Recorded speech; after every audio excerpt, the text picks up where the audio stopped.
Sparberto's Awkward Econ series. We're starting with macroeconomics, and we'll go through a series of 3 videos on the three different aggregate supply curves, the new classical and the Keynesian theories. We're going to begin with the new classical short-run aggregate supply curve. Okay, so the first thing to remember is that short-run aggregate supply curve follows the law of supply we learned in micro, just on the aggregate. These curves should look fairly familiar. We've already reviewed the aggregate demand curve, and now we'll add this upward sloping SRAS, or short-run aggregate supply curve. It's upward sloping for 2 reasons. The first being as producers produce more goods in the aggregate, right? As our real output increases, the cost per unit to those producers is going to increase.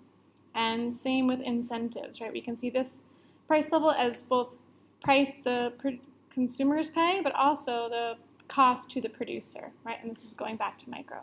So on the aggregate, right, as the average price level rises for goods and services, that is more of an incentive for producers to produce more.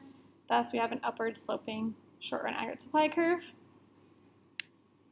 So when we talk about short-run equilibrium, as seen here, we're looking at where the AD, or aggregate demand curve, intersects the short-run aggregate supply.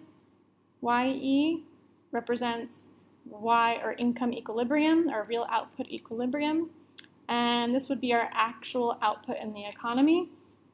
Right? This is making changes in the short run. So from the new classical view, right, that where YE is where the economy is actually operating, as opposed to the long-run aggregate supply curve, right, where it will be YF.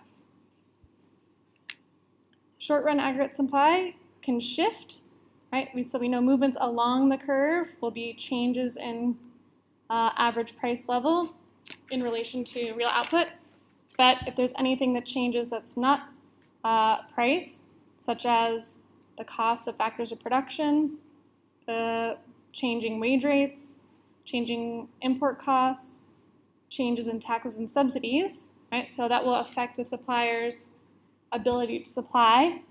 That will shift the SRAS curve either to the left, right, if their supply is reducing, or to the right if supply is increasing.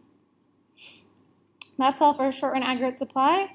Our next video will review long-run aggregate supply in the new classical view.